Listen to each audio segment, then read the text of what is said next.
Yo les gars, donc on se retrouve aujourd'hui pour une nouvelle vidéo. Je vais vous montrer une journée typique de VTC à Megève. C'est parti. Freeze, ice, Jesus Christ, sneakers, nice, checks, Nike, IG, likes, swag, vibes, saucy, yikes, I'm too jolly for your eyes. Freeze, ice, Jesus Christ, sneakers, nice, checks, Nike.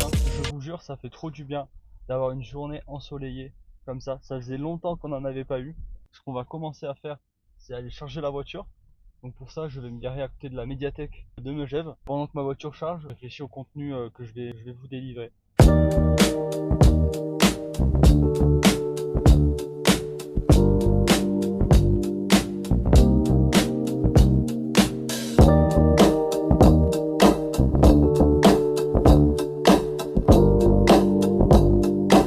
D'ailleurs, s'il y a quelqu'un qui peut me dire ce que c'est une trace orange sur la carrosserie qui sont très dur à enlever.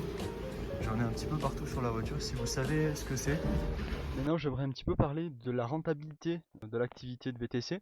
N'hésitez pas à aller voir dans la vidéo qui s'affiche juste ici, le lien est dans la description. Et j'explique un petit peu comment bien acheter la voiture. En fait, la rentabilité de votre activité va se jouer sur l'achat de la voiture. Le fait de bien acheter la voiture va permettre à la revente de sortir un bénéfice. Mais j'aimerais aussi parler, comme on a une augmentation des revenus, on a le plus souvent envie aussi de dépenser plus. Il faut essayer d'avoir un train de vie assez faible pour justement mettre de côté tous les mois. Alors moi, ce que j'ai commencé à faire, c'est investir aussi dans la voiture. Donc ça passe par des équipements comme des tapis adaptés à la montagne. J'ai également des cartes de visite comme ceci, en fait, qui me permettent de fidéliser des clients, de passer en direct avec eux et justement éviter la commission d'Uber. Une voiture d'une même année, du même kilométrage, mais qu'elle ait les vitres teintées ou le film de protection, elle partira peut-être plus vite, mais en soi ça n'impacte pas le prix de vente directement.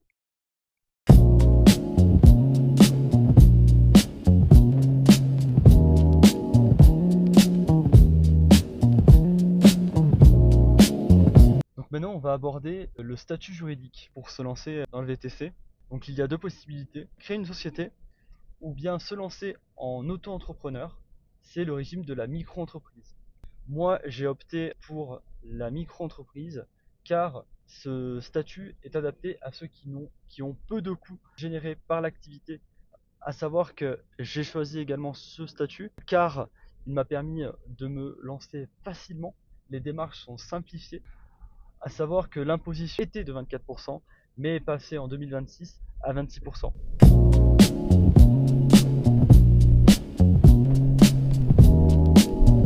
Je dirais le désavantage de ce statut, c'est que l'argent des revenus est trop corrélé aux dépenses personnelles. Moi, ce que je vous recommande, c'est vraiment de séparer votre compte courant bancaire à celui de votre activité et d'avoir vraiment un compte dédié à recevoir vos revenus, mais aussi aux dépenses de l'activité.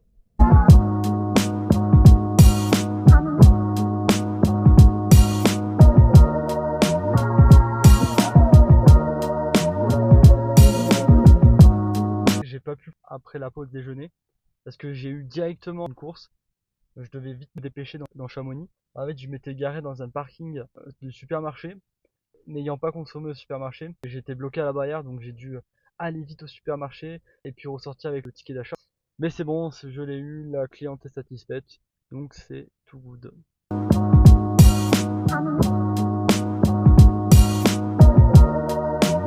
Je me suis posé au bord d'une route là, un petit peu vous raconter la réalité du terrain. Pour avoir travaillé en ville, aux alentours d'Aix-en-Provence, et je peux vous dire que au niveau des courses, c'est beaucoup plus récurrent. Ici, à la montagne, il y a quand même un temps d'attente, on appelle un temps mort, entre les courses, qui est assez important. Malgré que le prix au kilomètre est beaucoup plus intéressant que ça peut l'être dans les grandes villes en France. Il y a une partie de la journée où vraiment ça va vraiment pas sonner. Là où il y a le plus d'activité, ça va être entre 15h et 18h, voire 19h. Mais même là, c'est pas sûr d'en trouver.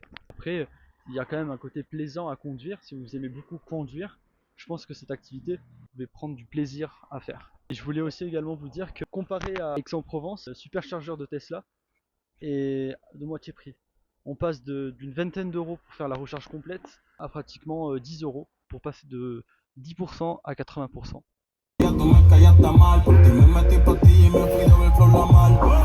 Comme il est monstrueux ce 4x4, vous trouvez pas qu'il est énorme?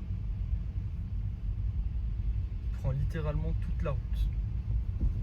Et je voulais également vous montrer les courses. On se retrouve tout de suite sur mon application. Donc on se retrouve sur l'application. Donc comme vous pouvez le remarquer, aujourd'hui on a réalisé comme revenu brut 98,38 euros pour une totale de 3 courses et 9 heures en ligne.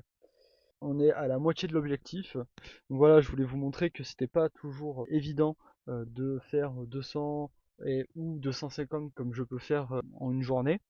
Il y a des jours où c'est plus calme que d'autres.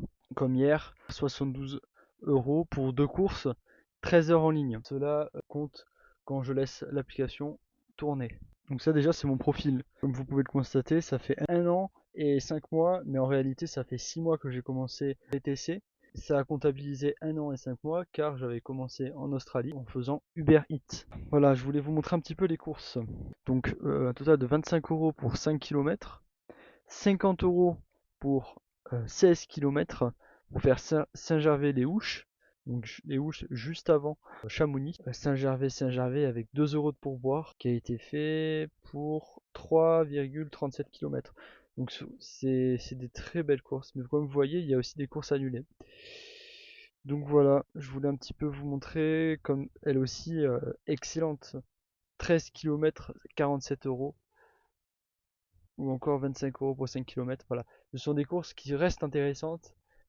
Donc voici un petit peu le topo d'aujourd'hui. Merci d'avoir regardé la vidéo. N'oubliez pas de vous abonner, de laisser un commentaire pour me dire ce que vous en pensez, si vous avez aimé le contenu ou si vous souhaitez qu'on aborde d'autres sujets ensemble.